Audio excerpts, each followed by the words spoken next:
Good afternoon, everyone, and thank you all for joining us. In just a few moments, it will be my pleasure to introduce you to Dr. Gil Pratt, our new CEO of the new Toyota Research Institute, which, by coincidence, will officially open for business later this month.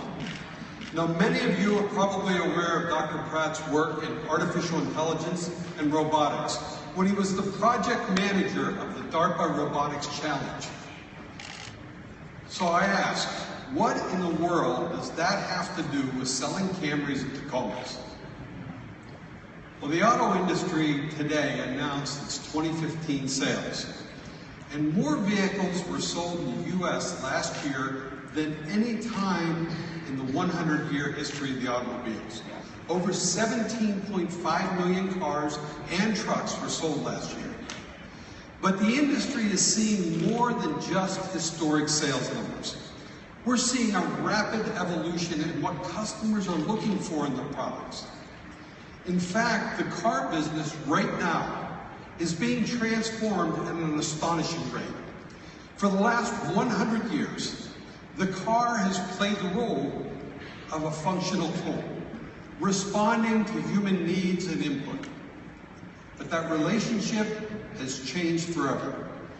Not only can cars see things and react quicker than humans, cars are becoming intelligent. In fact, we now find ourselves at a point where perhaps the most important focus of all may be on what is often called the driver and vehicle interface. In truth, it should be more aptly called the driver and vehicle relationship. Now, people relate to electronic devices socially. They build strong bonds with them.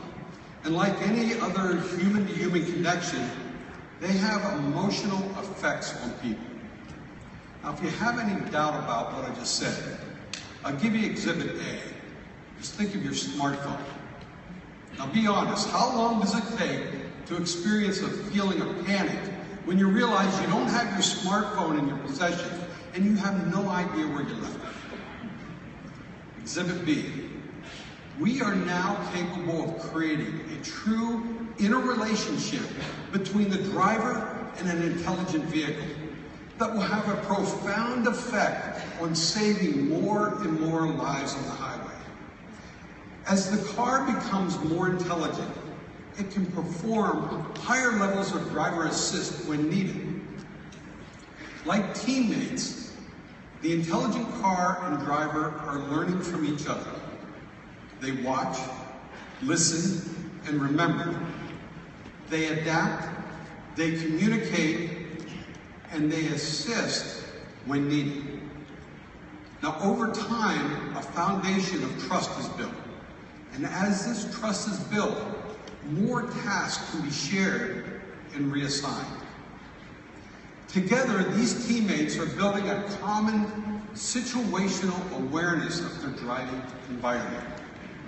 Now, Toyota's vision of the future of mobility includes two important pathways that we must travel simultaneously. Now, one will eventually provide access to mobility for everyone, no matter what their physical limitations are, via the adoption of fully autonomous technologies, importantly including personal robotics. The other will provide a more immediate reward, and as Dr. Pratt will describe, is the goal of TRI to accelerate machine learning, allowing more and more functions to be assigned to the car when needed to avoid a crash.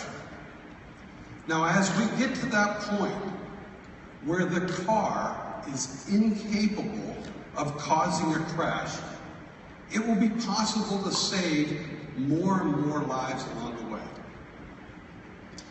Just last year here at CES, we announced that we would openly share at no cost all of our 5,600 patents related to the hydrogen fuel cell technology that we accumulated during more than 20 years of development of our Mirai hydrogen fuel cell vehicle. You know, wood was replaced with coal, which was replaced by petroleum, which we believe will be replaced by hydrogen. Now, if you believe in saving the planet from smog-forming pollutants and greenhouse gases, you will do everything you can to get to zero emissions as quickly as possible. Likewise, if you believe trying to save more than 30,000 lives in the U.S. every year by creating cars that are incapable of causing a crash, you will start exploring ways to work together as an industry and get this technology to market as quickly as possible. And here to tell us how we plan to do that, ladies and gentlemen, please welcome Dr. Gil Pratt.